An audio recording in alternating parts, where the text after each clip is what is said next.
Welcome everybody. It's a very great pleasure for me to introduce Professor David Edgerton, who is one of the most influential historians of technology and historians of modern Britain.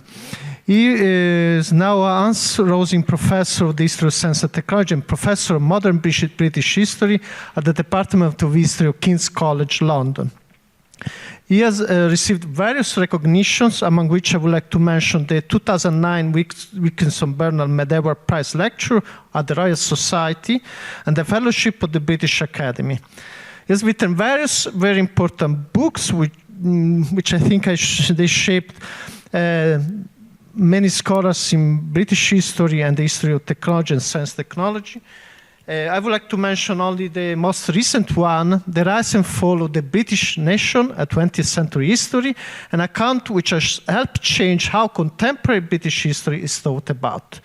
For today's meeting, however, it's important to underline that Professor Edgerton has developed a new approach to the histories of technology, focusing on the asking new historical questions and avoiding the innovation and academic-centric accounts derived from the discourses of most interested parties.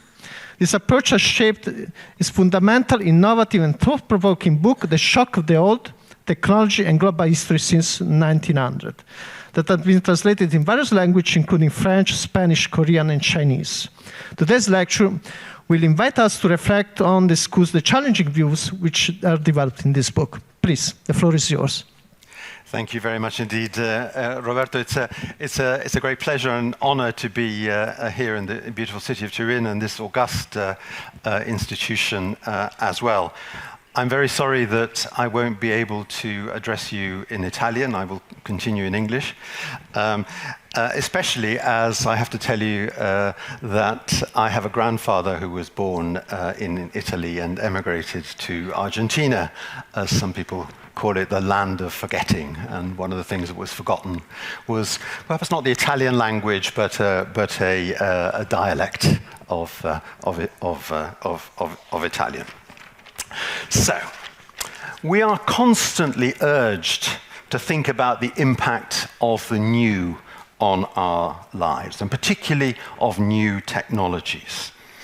They are thought of as being profoundly original new technologies that are going to change the world in such a way that our knowledge will become redundant. Our knowledge of the past and the present will become redundant. Those are the stories that we're told. But as a historian of these matters, what I find most surprising is that nearly everything that's said about new technologies has been said before. It's completely unoriginal. So we have a paradox in the argument that everything is going to change except the way we think about that change or we describe that change. There's nothing revolutionary in the talk about revolutionary technology. It is deeply familiar. So, the supposedly radically new is actually going to do things which other novelties supposedly have already done in the past. So new technology will create unemployment, it will start a new industrial revolution, it will bring world peace, it will destroy the world, it will save the world. Utterly unoriginal arguments again. In the face of this deluge of tedious lack of originality, I want to suggest that we need fresh ways of thinking about the material, how it changes, and how it changes society. We need a new way of thinking if we are to create and to adopt in a rational way the new techniques that we will need, for example, to deal with climate change and indeed for many other reasons as well. We need, in short, a revolution in how we think about the technical and its relation to society, not just in the future, but in the past and in the present. But that revolution will be very difficult to bring about because our current way of thinking is so entrenched. We all know about technology, what the important ones are, what the effects will be. So we're told we need to spread the word about the relations of technology and society. But we shouldn't spread the word. We should stop using the language we use to describe technology. We need to silence the nonsense that surrounds this topic. We need censorship, basically. Yeah? We need an index of technological nonsense, and one that's strictly enforced. But we also need to recognize our ignorance and adopt a position of modesty in the face of this ignorance and the claims we might make about the relations of technology and society. Let me illustrate how we think collectively about technology and society. I'm going to use the example of Klaus Schwab, the director of the World Economic Forum at Davos, a very important man whose thoughts on technology, as my thesis requires, are not original in any way. So I'm not attacking him. I'm taking him as an authoritative example of the way that technology and society is talked about. Now, he's had an extraordinary success in this field. In 2016, he started speaking and writing about something called the Fourth Industrial Revolution. And we've all heard of it. Government ministers have heard of it. They put it into their speeches. Government science policy experts have heard of it, and they put it into their programs for research.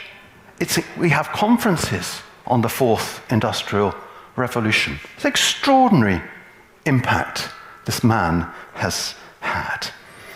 But this concept of the Fourth Industrial Revolution, which I think is beyond satire, has become the talk of the age.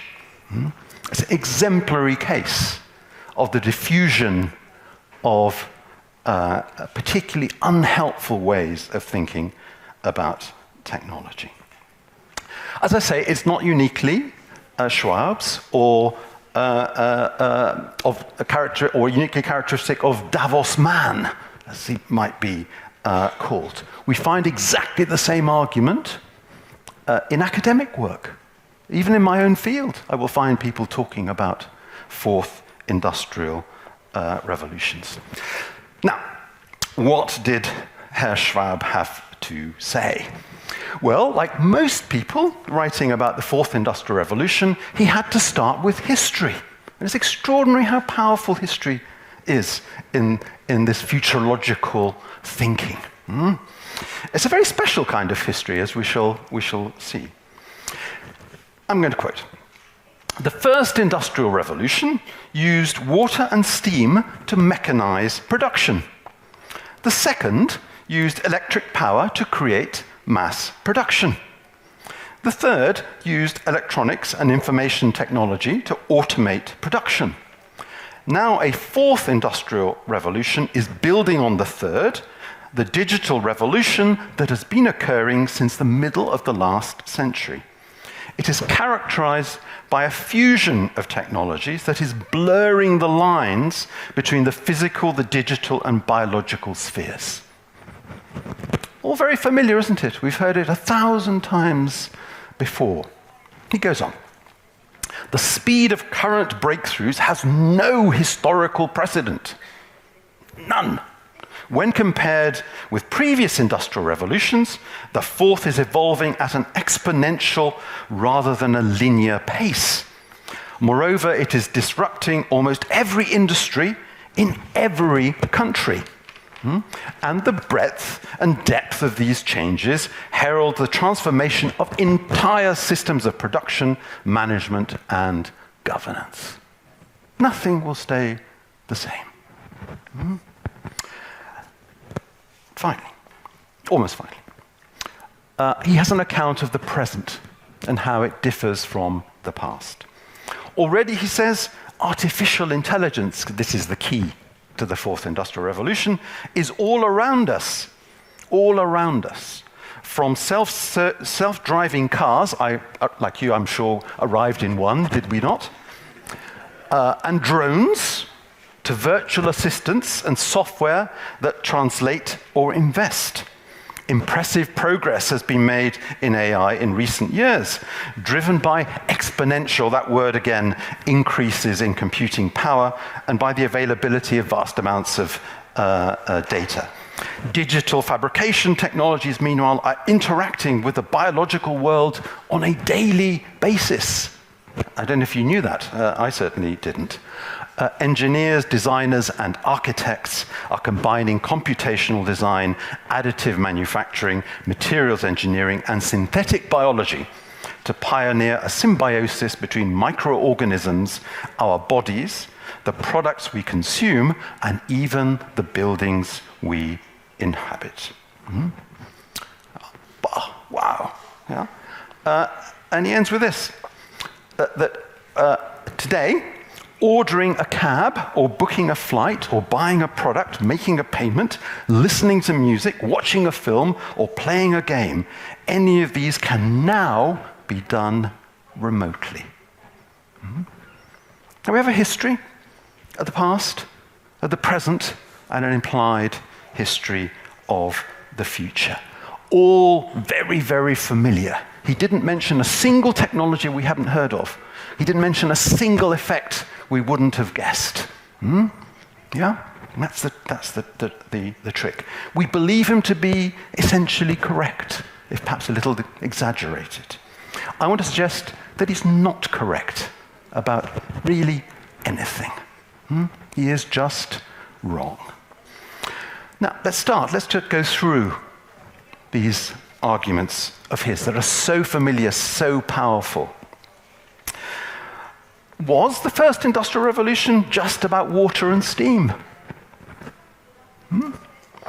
Was this the one thing that changed everything? Weren't there any other technical developments? Weren't there other changes which perhaps had something to do with what we call the first industrial revolution? Why has he chosen water and steam? Is there any rationale for this? What about the second industrial revolution? Was it really just electricity and mass production? What about chemistry? The entirety of chemistry. What about steel production? What about any number of other things? The cinema, let us say. And the third, digital since the 1950s. Is this the only change that has happened since the 1950s? Was not mass production something to do with automation down in Mirafiori or Lingotto? Is it the case that it's only now that we've linked the biological with the mechanical, with the digital? Can this be right? Why speak about revolutions at all? What is the evidence that things changed so fundamentally that this should be called a revolution? Why are some things revolutionary and not others? Why assume that there was a radical discontinuity in the history of technology 4 times that allows us to speak of revolutions as opposed to continuous change? And why 4 industrial revolutions? Why not 24? And why not 2? Yeah, there's no need for any evidence. And this is where it gets really interesting, because if you go back to history, you will find people talking about a 4th industrial revolution in the 1940s. And they will say there, it wasn't artificial intelligence, it was rockets and atomic power that were driving this 4th industrial revolution. And if you want, you can easily find people talking about second industrial revolutions in 1915, in 1920, in 1930, 1931, in 1950, in 1960. You can find people talking about a third industrial revolution in the 1930s. Yeah? So why has he chosen 4? And why has he chosen different 4 to the ones implied by past analysts who surely had some idea of what was going on. They cannot all be right, can they? Yeah, there is a self-evident contradiction going on here. And to take the fourth industrial revolution, why is it the fourth and not the fifth? Well, indeed, the 24th. And why is it being done by artificial intelligence and not something else? So, they are... actually, Schwab is in some ways undercutting his argument for novelty by insisting it's a fourth industrial revolution that's happening. Because there are some people, especially people who advocate for AI, who say that AI is going to bring about a second industrial revolution. Yeah? And that's a good thing to do if you're an advocate for AI. Because what you're saying is, this one is really big. It's as big as the first one, which is the one that's been transforming our lives up to now. If you say, this is the fourth or fifth or sixth, say, what, another one? No, that's not so interesting. So he hasn't quite hit the propagandistic story quite right. But as I say, others have. And they definitely insist on a second machine age or a second industrial revolution.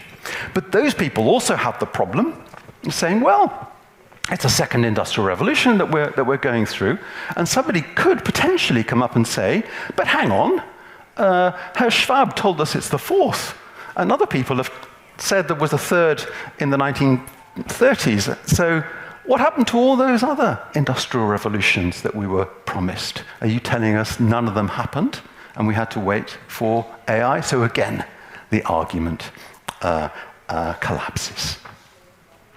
So, problems. But here's another problem. A false account of the past and what we could and could not do. Is it the case, for example, that no machines were involved in production before the Industrial Revolution, before, say, 1800? Surely there were. Yeah? Surely there were things like windmills, for example, to mill our grain, to take a totally obvious example. But in these narratives, we can make these extraordinary historical claims. Yeah? Our inability to do things before machines came along. Think of the things that Schwab told us we could only now do remotely. Ordering a cab, a flight, whatever that list was. Actually, we've been doing things remotely for more than 100 years. In the United States, you had this extraordinary system of mail order catalogs in the late 19th century. You wanted a new bit of equipment, you wrote a letter to Chicago, to a great warehouse, and they sent out what you needed, remote ordering on a vast scale, more than 100 years ago. And I don't know about you, I have ordered flights using a telephone with a dial, in my time. Ordered theatre tickets in that way. Done all sorts of things remotely. Even actually communicated with the other side of the world before the invention of the internet, much less artificial intelligence. Another example. Is it remotely true that physical information and the biological are only now being connected? Have we not had the food industry for thousands and thousands of years? Have we not manipulated microorganisms to produce bread and wine for millennia? Well, no. We can only now do it with these new technologies of the fourth industrial revolution. It's extraordinary. What about the argument that previous growth was linear and now exponential? Now all the engineers in the audience say, obviously this man doesn't understand what exponential and linear means, and you'd, of course, be completely right. But let's assume that he had some inkling of what these things meant. Well, you could argue, in the case of Europe, that growth was once exponential and is now linear. And if it is still exponential, the exponent is smaller than it once was. Yeah? Is that the exact opposite of what he wants to imply? If we think about places that really are growing very fast, really are, we need to think of China, exponential rate of, let's say, 10% per annum for some decades. China now accounts for, I don't know, maybe 1/3 of the world economy, half the steel, half the coal. But how are we to characterize this? Is China being driven with this exponential growth of 10% by the fourth industrial revolution? It doesn't make sense, does it? China is being driven by coal, it's been driven by steam, it's been driven by water, it's been driven by mass production, it's been driven by electrification. Yeah. So again, the whole argument becomes nonsensical. So how are we to, well, what can we say about this? Well, the story of the fourth industrial revolution and the preceding revolutions makes no sense as history of technology. It makes no sense as history of revolutions or of society. It makes no sense as a history of the impact of technology on society. It doesn't describe anywhere in the world, no real place in the world, much less does it describe the whole of the world. It is at multiple levels not only a conceptual mess, but an empirical mess. Now, it is not, however, any old empirical mess. It's not random nonsense. As I've said, this is a very familiar story. And that's what we need to understand.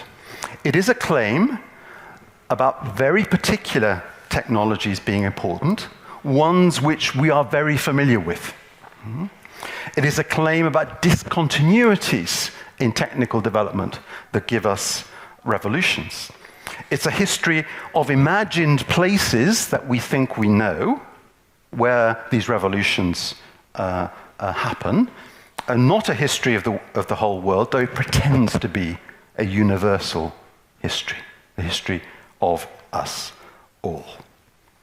It's also an account which is simply asserted. It is not put in dialogue with any other accounts, not least of other industrial revolutions, and there is no need to produce any empirical evidence to justify the story that has been told. There is no need for argument or evidence. And indeed, if you were to ask for argument or evidence, the whole story would collapse in the way I have suggested. The most important thing, I think, about this is that it is a familiar story. And that's the key to it. We know it already. And it suggests a rule for success. If you want to be the next Klaus Schwab and you want to have us all talking about a fifth industrial revolution, let's say, this is what you should do.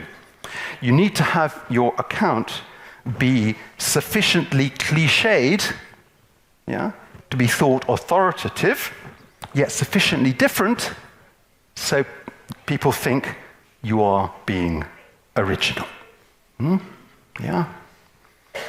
But you also must be in complete denial about the existence of any previous account of these industrial revolutions, while at the same time being faithful to exactly those accounts. So it's weird, this story. These are fairy stories for grown-ups, aren't they? Something like that. Yes, Little Red Riding Hood. It's that kind of story. Now, why is it possible in the age of the fourth industrial revolution to still talk this way about technology and society? What is the magic force that keeps these stories going? And I think in part, actually, it comes from the word technology, which does something very strange to our brains. Because we wouldn't think about the history of food and the future of food in this way. We wouldn't think about washing machines and their history and how they might change in this way. We wouldn't think about motor cars in this way. But once we think about technology, something goes funny in our brains. There's a disconnection in our brains. And that's very problematic because technology, like science, is a master concept in modernity. But it has these extraordinary slippery meanings. At one moment, technology is the latest technical development, and the next, it's the very infrastructure of human existence. And very often, technology is associated not with the past or the present, but with the future. Yeah. So we end up speaking about technology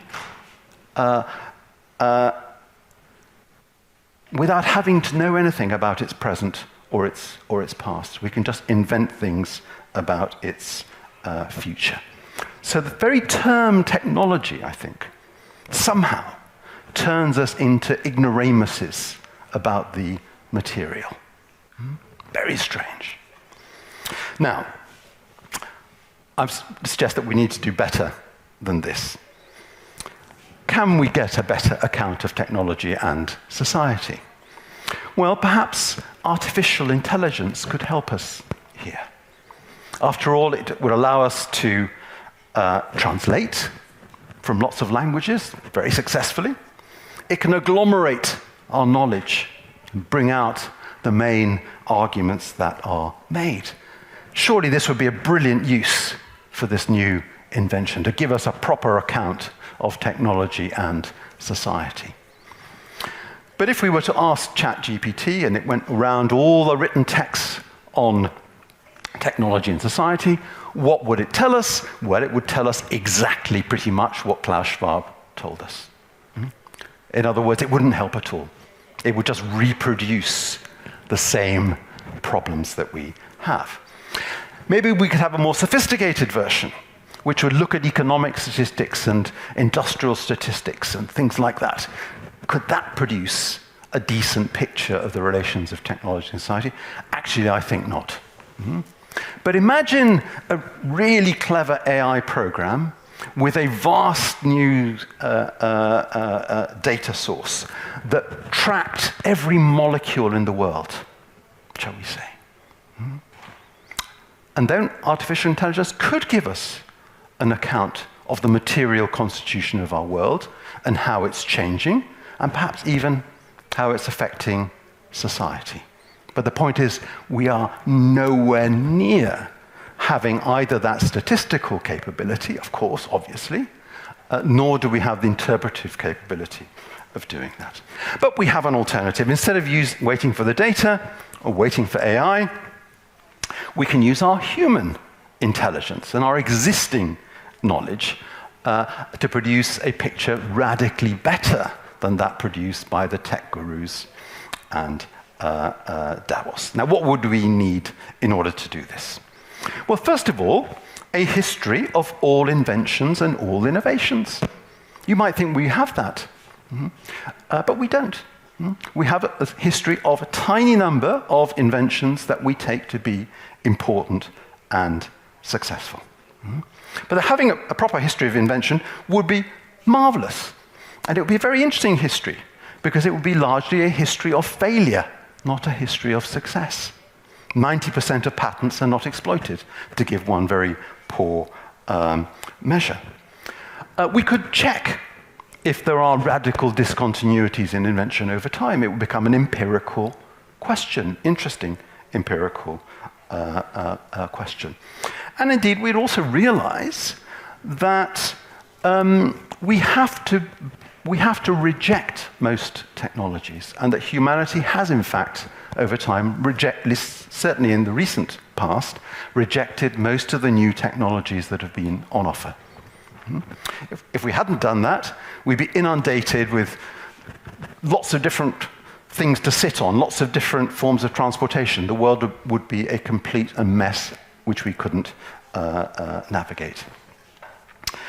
Secondly, we need a history of things in use. What was actually being used, where and when? And amazingly, we don't have one. Our histories of technology are focused on the early history of things we think became important in the future, not on what was most used, or indeed what was indeed the most important.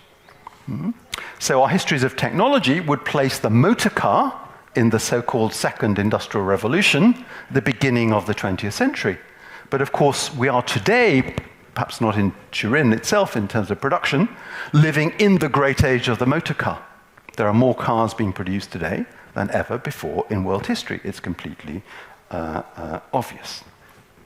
Now, there's a profound and important point here, which is that the new does not necessarily replace the old. The new arrives on top of the old, adds to the old.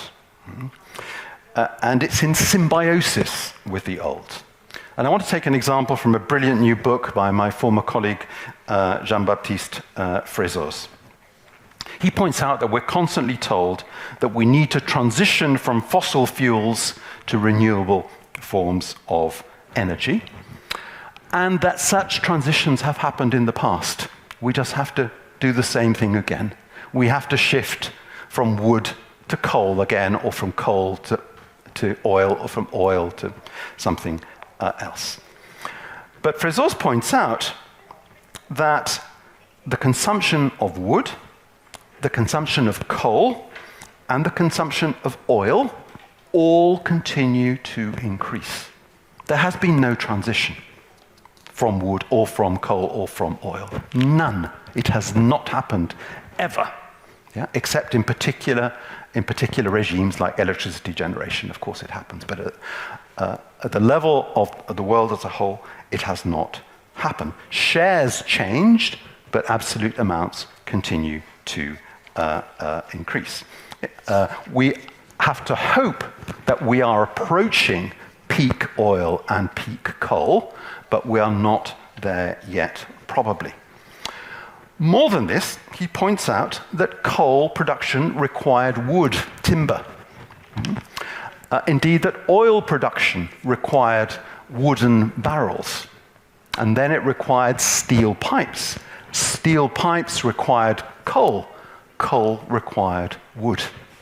So there's no escape, at least no easy escape from these symbiotic relationships. Wind turbines require steel, which require coal, which require perhaps wood, not so much for that purpose today. And then there are techniques that seem to be obsolete and then acquire a new lease of life.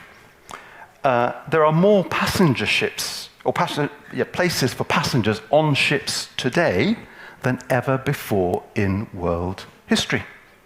And as Italians, you will know that, because Italy is one of the great producers of cruise ships.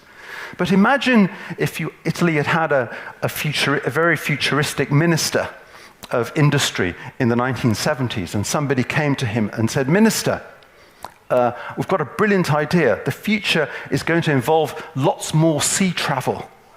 Millions of people are going to be traveling by sea, and we need to invest in new kinds of cruise ships." The minister would, of course, say, "Don't be an idiot. How dare you come to me in the age of the computer and suggest that Italy should be building ships?" End of story. And yet, it's a great success. Indeed, in the case of wind turbines, which are now so important, imagine if Klaus Schwab had been a minister of industry in Denmark in the 1970s and said, no, we are going to go nuclear, we are going to do something else. So there's that. Third, we need to understand what is significant about technologies. The extent of use is only one measure. The really important measure is the comparison with an alternative. And more than that, we need to have a sense of comparison of all the technologies that might be important in world history. Many of you being engineers here will be familiar with tungsten carbide tools, vitally important in 20th century engineering. I defy you to find a book in the history of technology that mentions tungsten carbide tools. I defy you to find one that does not mention atomic power. Which is more important of those two? Yeah. So we have no idea of what is really important. We just assert importance. And it needs to be a global history because the dynamics of development are different in different places. In the recent decades, we've had an extraordinary phenomenon which I've called technological retrogression in the world. And a very nice example of that is shipbreaking. It used to be done in Italy, in the United Kingdom, in the United States, with machines. Now it's basically done by hand on the beaches of India and Pakistan and Bangladesh. And there are other cases also, for example, in mining. We have a very capital-intensive coal mining, radically different from that of 1900. We've had a vast expansion of artisanal mining, hand mining. Millions of people are now employed in that industry that were not 20 years ago. And looking at other parts of the world than our own can help us rethink our own world. Let us, for example, look at the case of China again. If we do that, we typically see that what the Chinese is doing as imitation. They are imitating, but we are innovating. That's the contrast. But of course, it's nonsense. It's nonsense. The Chinese are also imitating, but the key point is this. To say, for example, that Uruguayans are imitators and the British are creative would be absurd. Yeah? I mean, most Britons, like most Uruguayans, are imitators. Yeah? And one of the most interesting things about a place like Italy or Britain is that we are much better at imitating, faster at imitating than other parts of the world. We should celebrate the fact that we imitate. Yeah? And rather than pretend to be all innovative. And, well, I think that's probably enough on that. Let me come to a conclusion. We need essentially to grow up when it comes to thinking about technology and society. We need to stop thinking in cliches. We need to learn to be critical, to be empirical, to think globally, and to engage in debate and dialogue. To do that, we need to silence all those who talk of industrial revolutions or in Manichaean terms, this or that. The machine is getting its revenge on what I'm saying.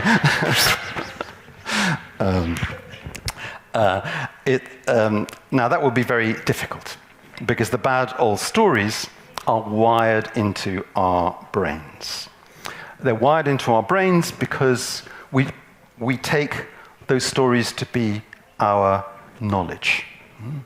So it's rather difficult to recognize our profound ignorance of this topic. Now, why do we need to change? Well, we need to see what can be changed to help us imagine the new futures we need to come to grips with climate change and much else besides. And we can do that, in fact, not necessarily using AI at all, but HI, human intelligence. We need new knowledge to meet the challenges of the future by recognizing that AI or other new technologies will not radically transform our world. The great the likely thing they will do is just add to our world and continue to make us ignorant of the profound changes that we need to make to the world in order to change it. Thank you very much.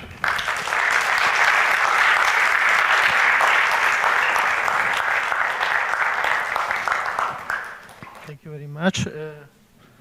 Thank you very much. It was a great provocative talk. Thanks a lot for having brought these topics here. I would like to ask the audience if they have questions. If you have questions or comments in Italian, please let me know at the beginning, so I have to ask the speaker to use the earphones. We would like to ask a question or make a comment. Otherwise, I can start myself to break the ice. So thanks a lot. So I will speak in English. One question for a historian of science like me, and also needs to change the way of teaching probably these courses in engineering. A university like this one, I would like to ask you if you can elaborate on what might be a new knowledge of history in the way we should change our knowledge to meet the challenges or climate changes or all the challenges which are in front of us. What might be the role of history, and what might be the role of history teaching in for example, engineering schools, because that might be important for this particular situation, but also for me personally, if you can elaborate on this kind of perspective. Yes, thank you very much. In fact, I have many years of experience of teaching engineering students history, and I've certainly found that while professors of engineering and schools of engineering want students to be taught about innovation and how the world has changed through industrial revolutions and all the rest of it, that the students don't necessarily find that quite very attractive. I mean, they can reproduce the stories, that's fine. But of course, it doesn't connect with their real experience. And I found that if one does talk in the way that I have about real technological worlds that they have known or they live in, they immediately understand, and they are interested in the material world that they are living in, and they also very, very quickly recognize the kind of rhetoric that they are being offered, and find it very refreshing then to just think for themselves about what they are doing.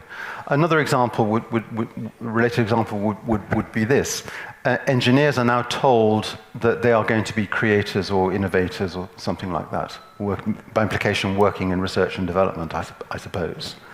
But of course, most engineers historically have not been inventors or creators of the novel. They've been maintainers of the existing, or developers in a sort of incremental way of what's existing. And I think engineering students often find that actually an appealing prospect. They don't necessarily want to be inventors or anything like that. So I think there's a great desire to be given realistic expectations about their careers and what they could possibly do as well. So my experience is say that students have responded very, very positively to the sort of arguments that I've been putting forward, say more positively indeed than to the traditional arguments. Thanks a lot. At the level of the conceptual level, what do you think should be the role of history in how we change our knowledge to meet the challenges? I mean, more in general as historians, but also Yes. We would like to build these new narratives. How do we? Yes. Can we build these new narratives? Apart from well, of course, you already mentioned a few lines of research. Basically, you open some research agendas, right? But more in general, on the more conceptual level, what is the role of history in shaping the way we think about the future? Well, I mean, one very important way is, I put it this way, that although it may not seem we are the great experts on the future, we historians are in fact the great experts on the future. And that's not because the past is a guide to the future, except in one very important respect. We as historians have to train ourselves to understand that our historical characters do not know how the Second World War will end, or do not know that Columbus is going to sail to what becomes America. So in other words, we have to train ourselves to remember always that we don't know what the future will bring. And indeed, the future is by its very nature uncertain. And therefore, as historians, we are the experts on the future because the first thing we know about the future is that it is uncertain. So that'd be one important lesson. Another one would be, for example, to show students the claims that have been made for new technologies in the past. If you were to say, for example, that aeroplanes were thought to be agents of world peace from before the First World War, certainly into the Second World War, that those arguments are transported onto atomic weapons in 1945. It's essentially the same argument. If you teach somebody that, and it's easy to do, they will be much less inclined to believe the sort of rhetoric that we've been talking about. The internet will do this or that. Well, actually, we heard this about electricity, or we heard this about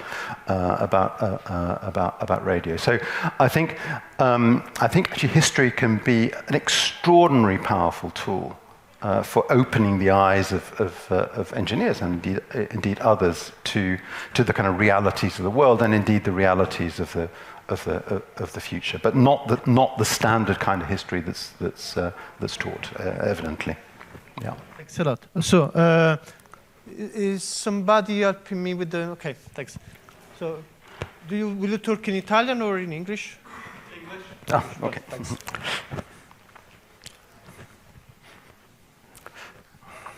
Thanks for the talk, enlightening. I have a question about this expansion of technology. So, of course, indeed, there are more bicycles today than there were 100 years ago, even though the car was supposed to distinguish the bicycle. But so we have this expansionist sort of world that we're all familiar with, especially in the context of global climate change. But in teaching the history of technology, to talk about the future, that is a very sort of capitalist way of looking at things. Are there alternatives that you find useful as a way to talk about how people use these things to kind of manipulate narratives of social narratives? So, for example, within academic circles, speculative futures or speculative pasts have become more popular.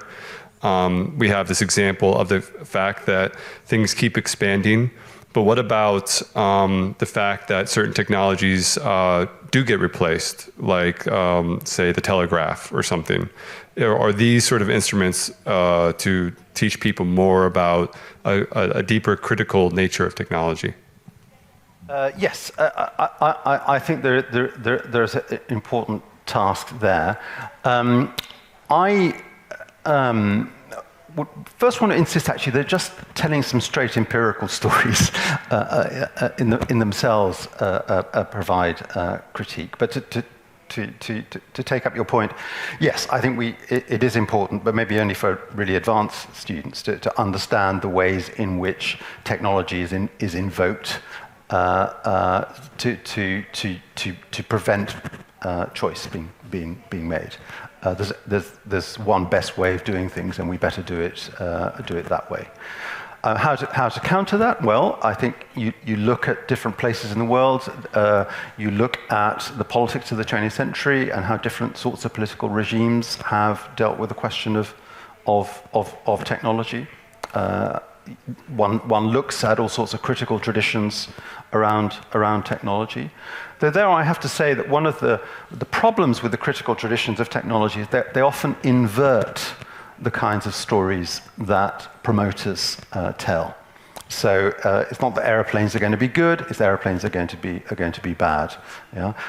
It's not that technology is going to lead to new human freedoms. In fact, technology is going to imprison us. So we have the same story, but evaluated in very different ways. And I think the main thing I want to do is to say, actually, the main stories that we have are just not good stories.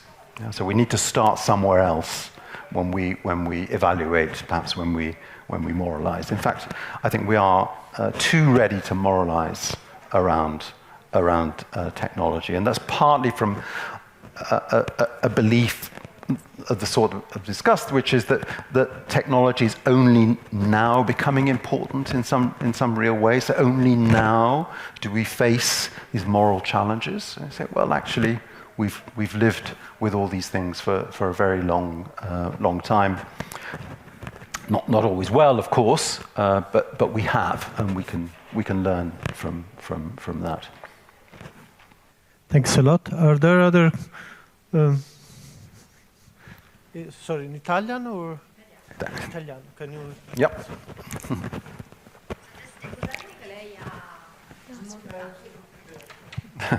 Il modello che lei ha smontato un pezzettino alla volta, l'ha detto all'inizio, il modello di Schwab e il modello di Davos.